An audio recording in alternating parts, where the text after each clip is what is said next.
I've had a lot of trouble with money over the years, mostly because I didn't have any. And then once I got to a point where I had my career under my belt and I was making good money, I still struggled. It was like I never could have enough. And I would think, once I have this much saved, or once I have this much in my retirement account, then I'll feel secure. I'll feel better. I know I'll be taken care of. And every single time I met those goals, I would just reach and raise the bar. It was like I never could have enough. So if you're like me and you've had these struggles, then I think you're going to appreciate our guest today. Today, I'm welcoming a Dr. Elisa Chiang. She's a life coach and she coaches about money. So, if you are ready to shift your mindset and tap into the opportunities that are waiting for you right now, let's go.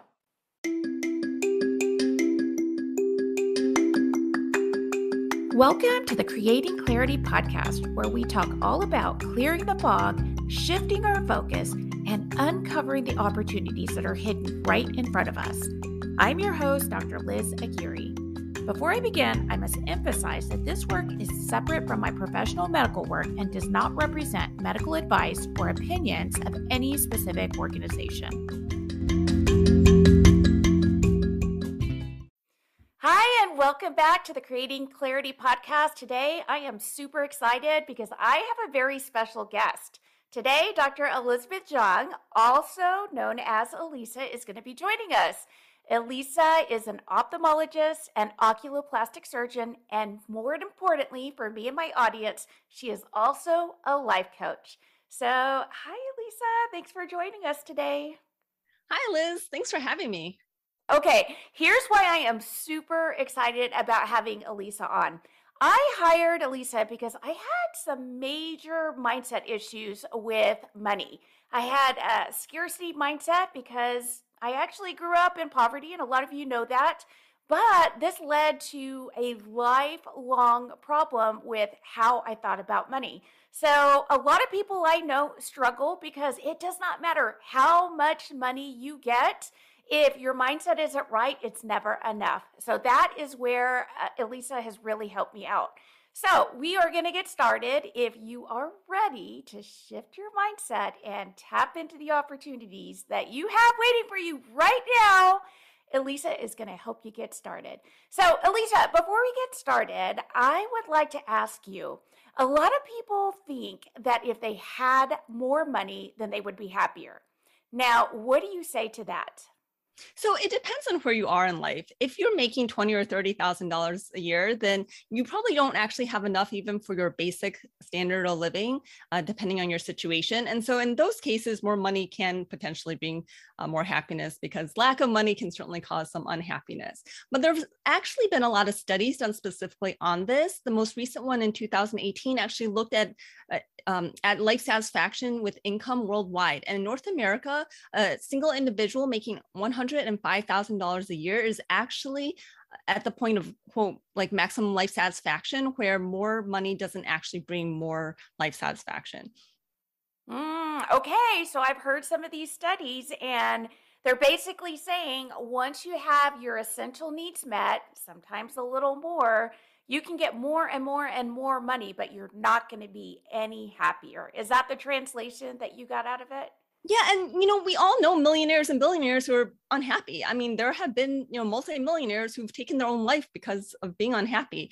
And of course, there are mental health issues, and I don't want to ignore that. But Yeah. the truth of it is that there are people with a lot of money who are still unhappy. So money does not Mm-hmm. correlate with happiness at a certain point. I totally agree. And it's like I said, I had that idea that once I reached a certain point, I would be happy. And then I got there and I wasn't. And then, I'd think once I got to this next point, I'll be happy. And it wasn't. So I've come to learn that that is actually called arrival fallacy. Can you talk a little bit and maybe explain a little better than I did exactly what arrival fallacy is and how we kind of fall into that trap of believing it? Yeah, so arrival fallacy is illusion that will have sustaining or lasting happiness once we reach a specific goal or obtain a specific status. And what happens is that once you obtain that goal or status, you are usually happy for a little while, but it's not going to be lasting happiness because that just becomes your new norm. Like you just normalize that this is life now, and life goes back to being 50-50. I can see that now, because you know what? I thought again, like once I had so much deferred happiness, if you will, about money because I was poor for so long, not just in my childhood, but all through college and all through medical school. And I thought, man, I've been going to school for a long time and I have nothing to show for it. So then once I was making my big girl money, I thought I'm going to buy a new car and a house. And man, that just did not make me any happier. However, I will say, I heard someone say the people who think that money doesn't buy happiness haven't given enough of it away. And I love that. What do you think about people in terms of money and their contribution to others and helping others in this world? So people who give away money, who are charitable giving or give away time. So, if you don't have money, there are other ways to give and um, uh, have that abundance really. So it's really about having that abundance mindset about serving others and seeing, what you can give to the world that brings that abundant mindset. And really, money and everything else, it's a flow, right? So when you think about, when you go out to eat and you spend money on dinner, like now that waiter who is serving you, now they'll have some money. Now they can go buy groceries, they can go pay rent. And so they pay rent, then the landlord can go and invest in more real estate or the groceries, then now that farmer can grow more food and you have this constant cycle. I mean, and that is how money should be. It should be constantly cycling. It shouldn't just be hoarded and just, staying somewhere. Okay, I like what you just said about the flow of money because a lot of people think that it's greedy to want more money. But if you think about it in exactly what you said, not hoarding it, but you get more money, you spend more money, and then it flows through numerous other people, then everybody gets to enjoy that money. And I think that's something that we lose sight of because it's kind of been ingrained in our minds that money is bad and having more money and wanting more money is bad. So I love that. Let me ask you a question. A lot of people with that don't have money and they want more money. Sometimes, if you've never had money, it seems impossible. It seems like being wealthy is something that is just not even conceivable. What do you say to those people who feel that that could never happen for them? Well, so you want to also ask, like, what does wealthy actually mean to you? Is that a specific number? Because I'm telling you, once you reach that number, it's not going to be enough again. You're going to like put a higher number of what it takes to actually be wealthy. So like, oh, this is good, but if I had more, right? And there's always having more. Like you can be like, oh, well, it's fine that I can fly across the world, but I don't have my own private jet, right? Like it just keeps going up. And what you want to think is just basically how can I incrementally improve my situation? And when it comes to money, money comes from giving value. So how can I put out more value in order to have more money flow to me? And it may not be that the person that or the people or how you put out value directly correlates to the money coming back. But if you keep giving value, eventually the universe is going to have that come back to you. Yeah. I love that because part of why I started my podcast is to be able to give back. I think that we think that money is the only answer, and that's just not true. We have so many strengths, so many talents that we can share and we can contribute and give to the world in other ways. Money is just one of those ways, but I think you hit it right on the head in saying that there are so many other ways that we can give. And if our mind is limited to believing that money is, the answer for everything, I think you're right. I think we'll be very disappointed. So let's talk a little bit about your coaching. So again, I hired you as a coach, and of course you know that. And I had a lot of problems with that scarcity mindset. I wasn't thinking abundantly, and that was my big goal. I wanted to be able to think more abundantly. And you certainly helped me with that. Now, there's a lot of people who still have never heard of coaching. And honestly, it's only been in the last year that I've learned about coaching. So, can you talk a little bit about what that is and what you offer through coaching? So I think a lot of people have heard about coaching in terms of athletic coaching, right?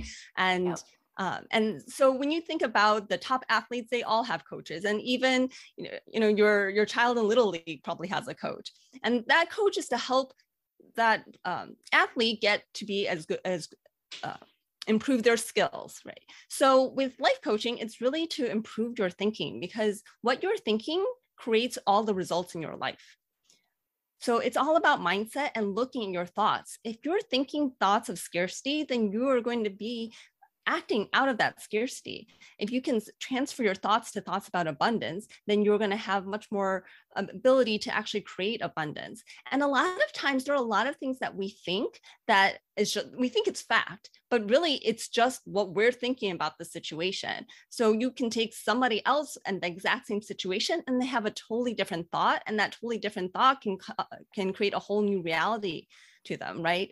I mean, even if you take something like 9/11, right? So to your average, American, like that was a terrible day. So, you're talking about the mindset here, and this is something that a lot of times people think, oh, that's just woo, and gosh, that person is out there. I talk a lot about mindset. I feel like mindset impacts every single aspect of our life.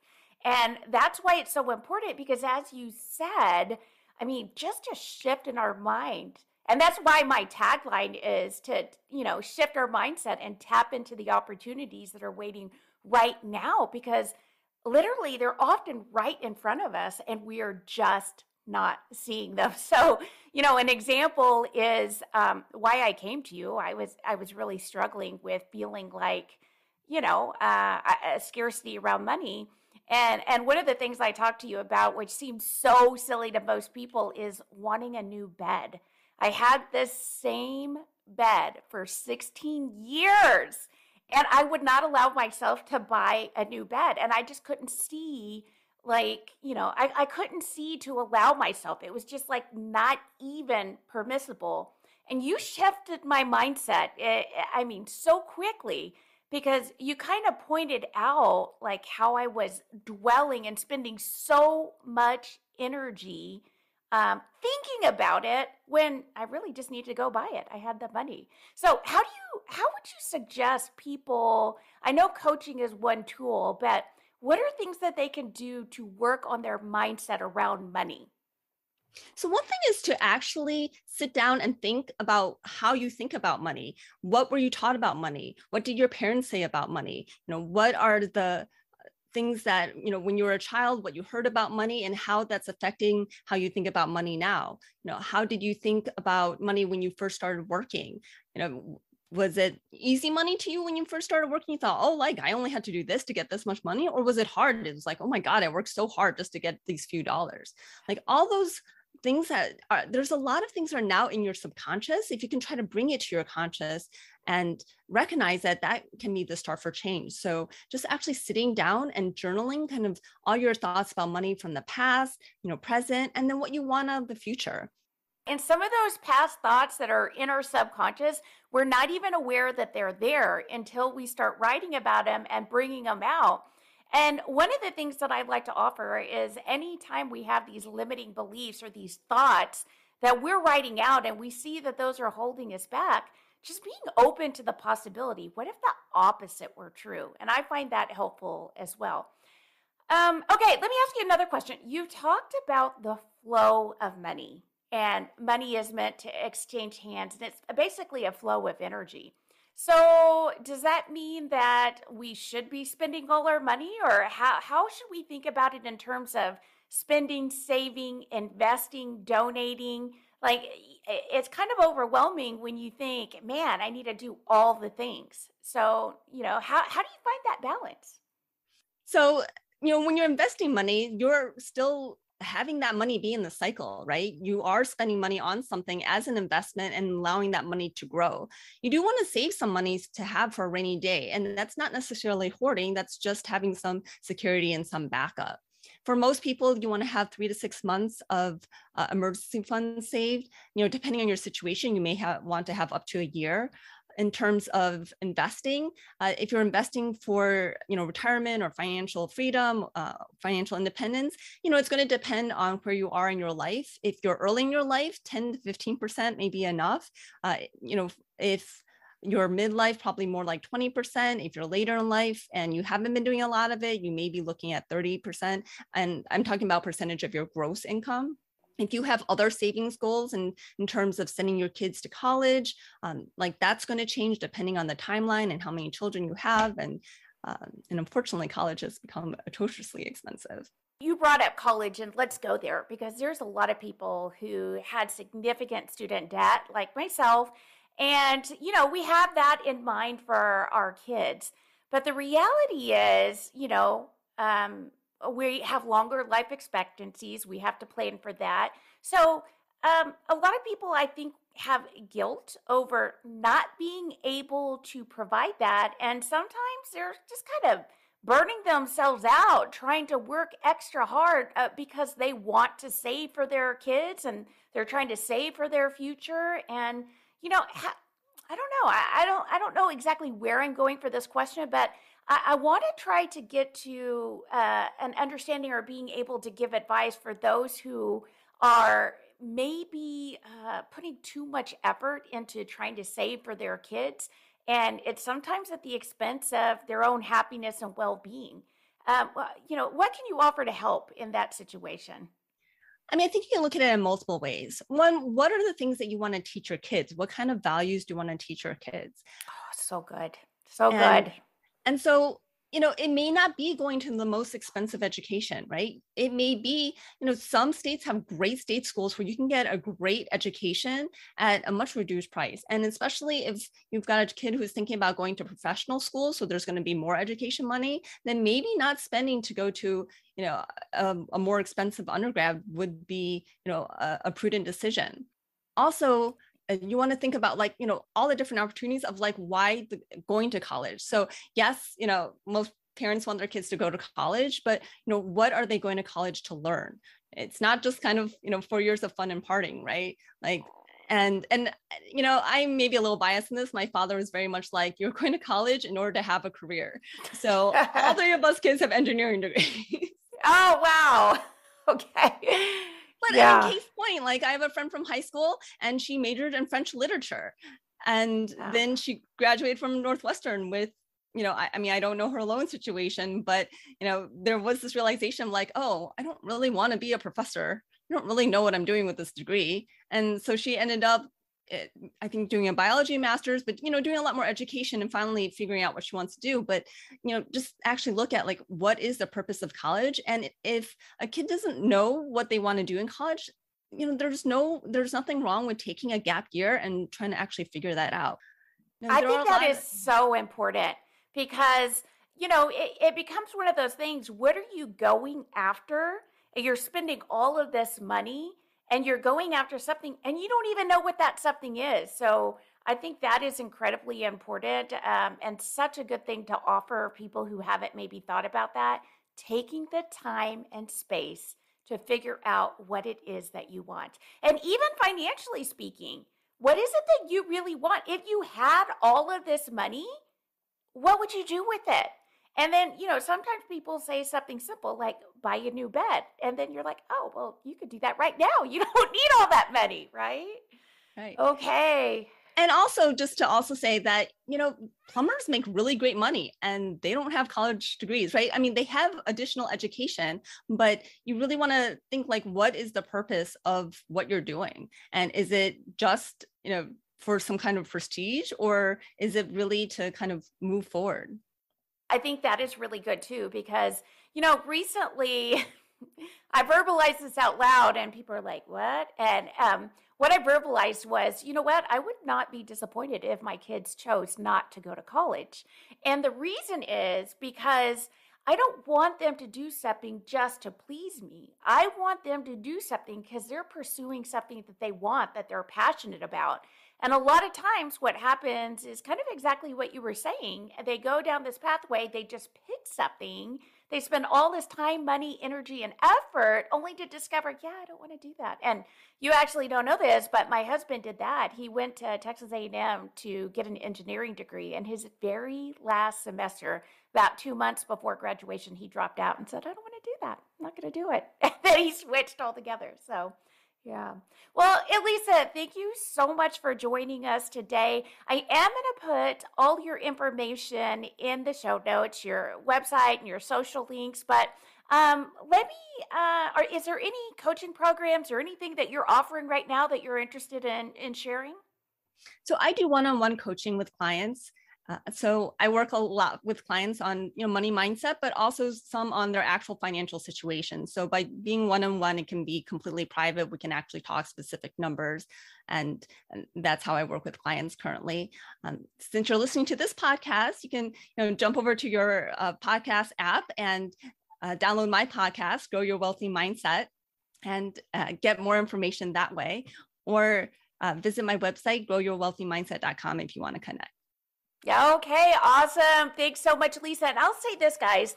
The reason I offer my podcast and the reason I offer my weekly emails is so that we can stay in that mindset of growth. The second you stop working on things is when you start falling backwards. This is not one of those things as you try to build the mindset and shift your mindset that you can work on a few times or, every once in a while, and then, you're okay. It is constant growth. So check out Dr. Chiang's podcast, because this is yet another way you can continue to work on your mindset. All right, till next time, thanks for joining, everybody. Thanks for having me.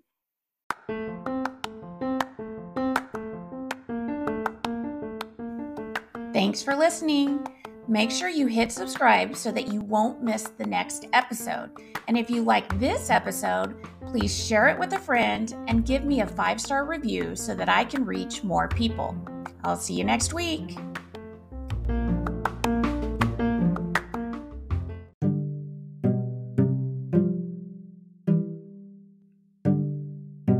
Disclaimer: the views and opinions shared here are for information and educational purposes only. They do not serve as a medical or professional advice. They do not represent any academic, medical, or professional institution or organization. If you found this helpful, don't forget to leave a 5-star review. Thank you.